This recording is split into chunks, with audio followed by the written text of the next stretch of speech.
नमस्कार, स्वागत है खास राजस्थान में। बीएसटीसी आंदोलन अभी भी जारी है। सरकार की लापरवाही लगातार सामने देखने को मिल रही है। सरकार के द्वारा दोगलापन भी दिखाई दे रहा है, लेकिन सरकार चुनाव और उपचुनाव में बिजी है।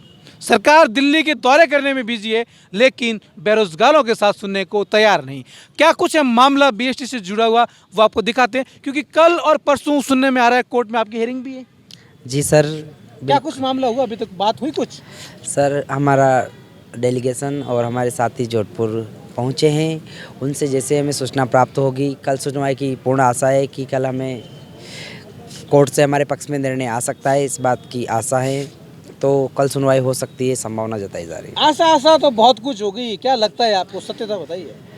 देखिए सर, सत्यता यही है, जिस प्रकार से हमें सूचनाएं मिली हैं, कल आशा है कि ऐसा होगा। आपका अनशन तो तुड़वा दिया गया।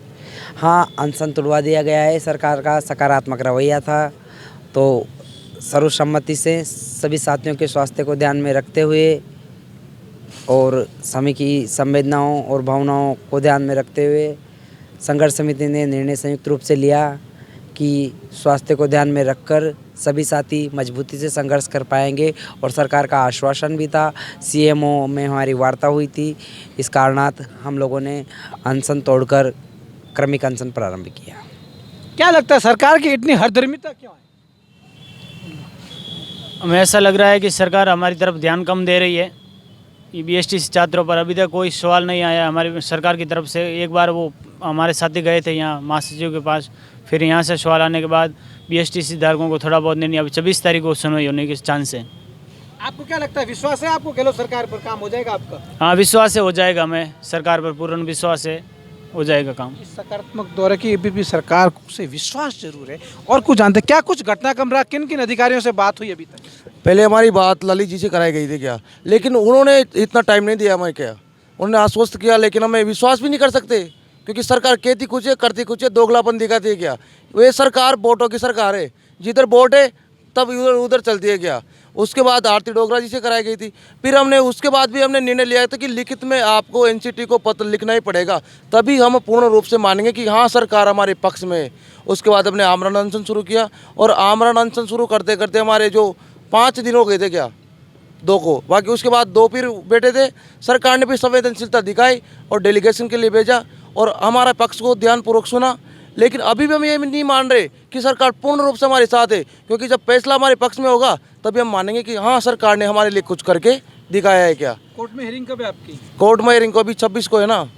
कल है। हाँ, कल महेश जोशी भी आए थे यहाँ पर आपसे वार्ता करने के। क्या कुछ वार्ता हुई महेश जोशी मुख्य सचेतक विधानसभा से? महेश जोशी जी आए थे, उन्होंने एविडेंस की कहा, उन्होंने पक्ष मजबूती की कहा कि आपके जो भी एविडेंस रखो, हम सरकार की तरफ से यथासंभव आपकी फैसले की कोशिश करेंगे और सरकार की तरफ से आपको सपोर्ट करेंगे पूरा। बाकी फिर देख लेंगे जो कोर्ट होता है, जो क्योंकि सरकार पे भरोसा भी नहीं किया जा सकता जब तक लिखित में ना दे एनसीटी को, तभी हम आश्वस्त होंगे कि हाँ सरकार ने हमारा साथ दिया है।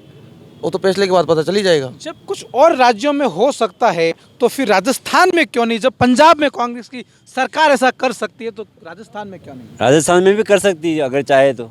क्यों नहीं कर सकती है? पंजाब में हो सकते हैं, दिल्ली में हो सकते हैं, राजस्थान में क्यों नहीं हो सकता है? राजस्थान में भी तो सरकार कांग्रेस की है ना, राजस्थान में भी हो सकती है अगर करना चाहे तो। सरकार का रवैया बिल्कुल गलत है ये।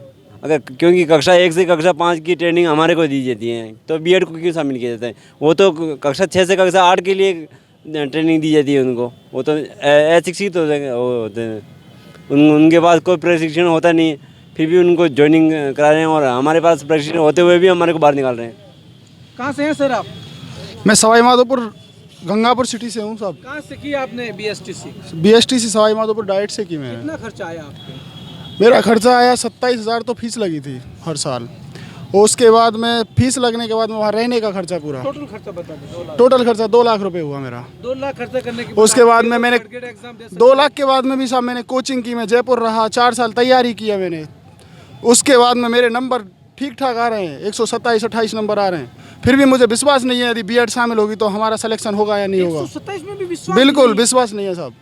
क्यों? बीएड वालों के वो उनके नंबर ज़्यादा आ रहे हैं, उनको मतलब एक्सपीरियंस थोड़ा है।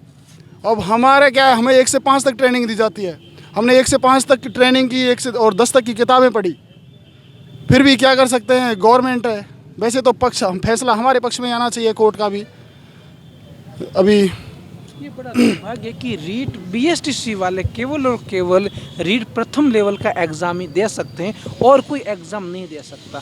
जब और कुछ राज्य कर सकते हैं तो राजस्थान में गहलोत सरकार क्यों नहीं कर सकती? कहीं न कहीं ये सरकार की कथनी और करनी में अंतर भी दिखाई दे रहा है कि एक तरफ रात को मंत्री बात करने आते हैं, दूसरी तरफ नहीं। जब उन मंत्रियों से मुख्य सचेतक महेश शर्मा से सवाल पूछे जाते हैं तो 2 दिन बाद में सभी से यहाँ पर मिलने आते हैं। लगता है इनको कि सरकार का रुख है वो सकारात्मक दिख रहा है, लेकिन कहीं न कहीं कथनी और करनी में अंतर भी दिखाई दे रहा है। अब ये देखना बड़ा दिलचस्प होगा कि कल और परसों क्या कुछ सरकार अपनी तरफ से इनके पक्ष में बात रखती है या नहीं। ये खास रिपोर्ट महेश तेगड़ा के साथ में मैं कुलदीप चारण, शहीद स्मारक, जयपुर।